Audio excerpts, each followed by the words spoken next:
spring recess. So out doing the 99 county tour, and by the end of next week, I will have 50 counties done so far this year, and it's just a good start, and we're hearing a lot of really encouraging things from Iowans. Your office, I guess you released a statement about the infrastructure plan that the Biden administration has advanced. I'm wondering what elements of President Trump's infrastructure plan you supported and would wish would be in this one. Well, all we need to do is go back to the last Congress and look at the highway reauthorization bill, the infrastructure bill that we passed out of the Environment and Public Works Committee. I am a member of that committee, worked very hard on that plan, and it passed out of our Senate committee 21-0. So hugely bipartisan, and I wish that they would have taken that plan, started with that plan. It would have been a really great place to kick off from, but instead the Biden administration chose to go an entirely different route, large in part focused on things that are not necessarily what we would consider infrastructure. So please, Mr. President, let's go back, take a look at the bipartisan work that was done in the last Congress, and let's go from there. Could you explain some of the elements of that plan? Yeah, absolutely. One of the things that Tammy Duckworth and I had worked on that is really important to Iowa, again, she sits on that committee as well, but something that we really need a lot of work on are locks and dams. This is really important to agriculture across the Midwest to be able to move commodities up and down the Mississippi River. So it's starting, again, bipartisan plans, being able to wrap it together, put it into a bill and move forward. So that's something that was one of the pieces I had worked on with Tammy that was included in the last infrastructure package.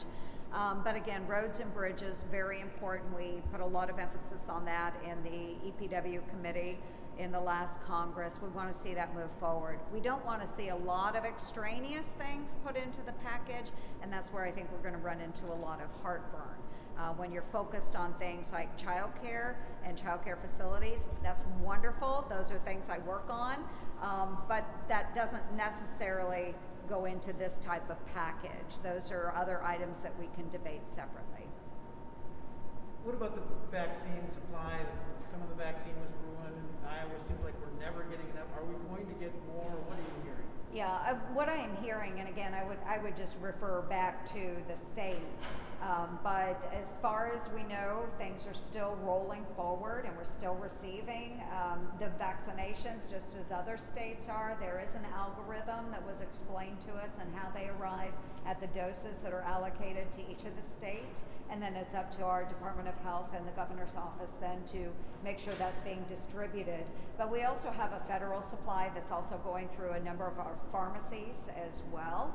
And so we do see a lot of Iowans that have been able to take the opportunity, whether they're signing up through some of the clinics sponsored by the state or whether they're going to their local CVS or Walgreens or something like that. So is you and your whole office had the vaccine? Not the whole office yet, no. But you have. I have had it. I think most members of Congress have been vaccinated because of the exposure that we have as we're out doing our work and engaging with the public. We certainly don't want to put other people in jeopardy. And we are phasing as vaccines become available. We're given an opportunity. Maybe you have one staff now that can go get a shot, and as they do, then they're returning back to work.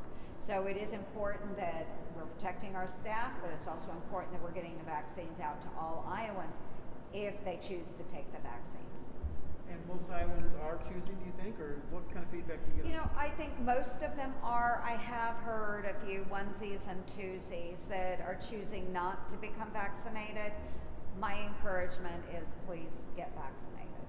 How do you encourage the 27% of Iowans who said they have no plan to be vaccinated, many of whom supported President Trump, who helped develop the vaccine? I mean, what's your message to those folks? I just think for me, it is a common sense. I think it is to protect not only my well-being, but most certainly the people that I love and care about.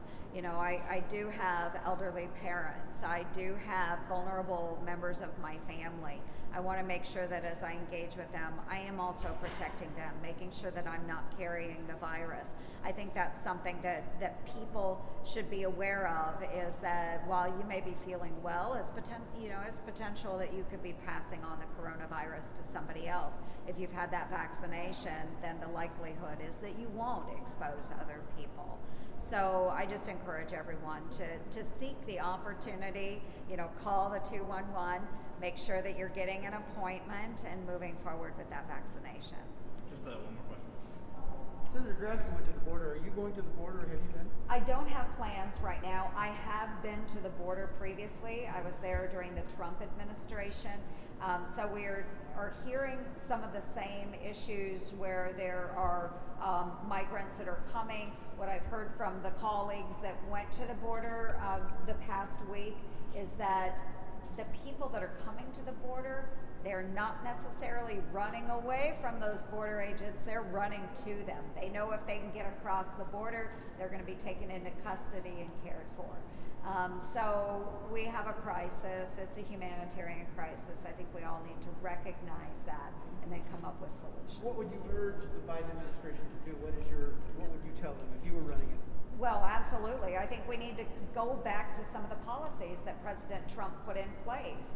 You actually see them reversing course. I know that when President Biden went into office, he decided the stay in Mexico policy or the stay at home policy, he thought that wasn't a good idea. So he reversed that. He got rid of it. So now we have all these people coming to the border, but they decided, wow, that policy actually did work. We're going to put that back in place now. So I wish they would have evaluated what was working before they just simply went in and wiped everything out. So let's secure the border. One, let's secure the border.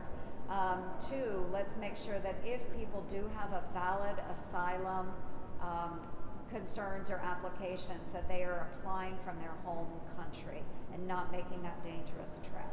So I think there's a lot of things that can be done, and just smart, simple things that we can do.